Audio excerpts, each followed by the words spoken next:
Okay, good morning. Welcome to FamilyMath number 867a. FamilyMath867. So today we're going to revisit a book that we looked at a while ago called Gallery of the Infinite by Richard Evan Schwartz. And I asked each of you to take a look at this book yesterday and pick something you thought was interesting. And so why don't you go first? Show me what you got here. So I picked a section on bijections. Scoot it over. So A section on bijections. Okay. and it talked about bijections with sets. Uh-huh. So a bijection is when you can prove that two elements or two sets of the same size, and you match up one element with another element, and then you can do that for a random pattern. Okay. So you can prove it the same size. All right. Interesting. Why do you think that's important? Well, they were here they were talking about infinite sets, so they wanted to determine whether there was one size of infinity or a multiple. Oh, okay, cool. And how did they do that?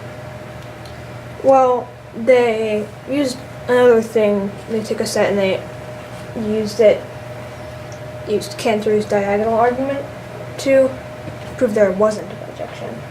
Okay, nice. Let's take a look at some bijections and see if we can say a few things, and then maybe in the next video we'll do Cantor's diagonal argument.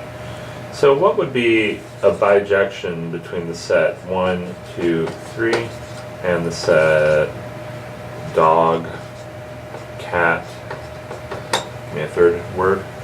Mouse. Alright, show me a bijection between these two sets. Well, you can just match up the elements you match up an element from one set into another set. Okay.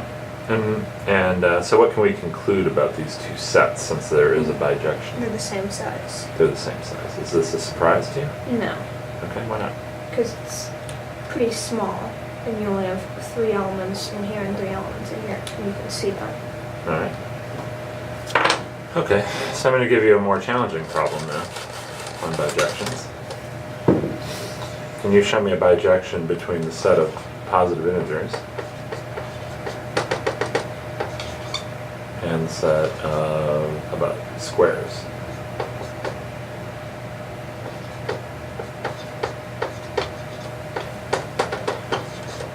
Now, first of all,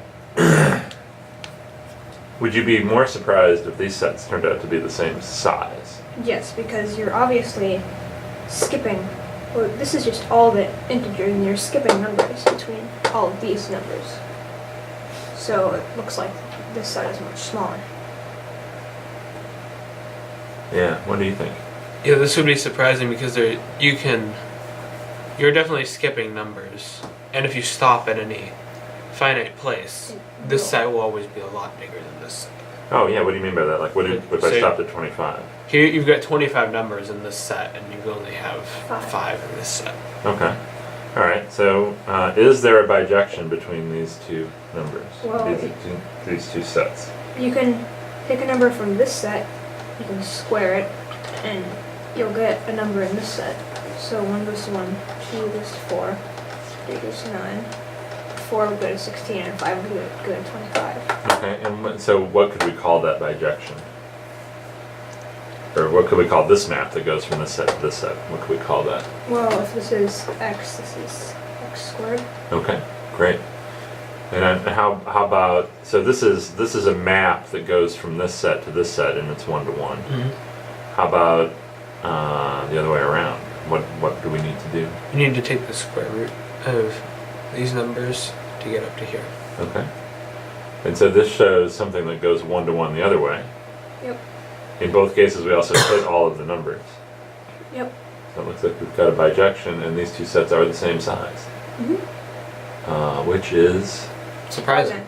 Because it looks like you could just pick out, you can pick out the numbers from in here that are in here, and then you're going to be left with another set. Okay. Yeah, and so let me give you one more challenging one. And then we'll move on to Cantor's diagonal argument. So I'm going to ask you for a bijection between the set 1, 2, 3, 4, 5, etc. and the set -2, -1, 0, 1, 2. Okay. Would it be surprising if these two sets were the same size? Yes. Okay, why? Because this bottom set actually contains this set. Okay. Starting from here. So it's the positive. It's the positive integers and the integers. Alright. So what do you think we could do here? This is less obvious how we want to proceed. Do you see what to do? Well, they talk. Maybe. They Maybe? talk Alright, about tell you what. something like that in the book. Let me let's just do this in the next video then. Alright. I'm just gonna turn the camera on and off.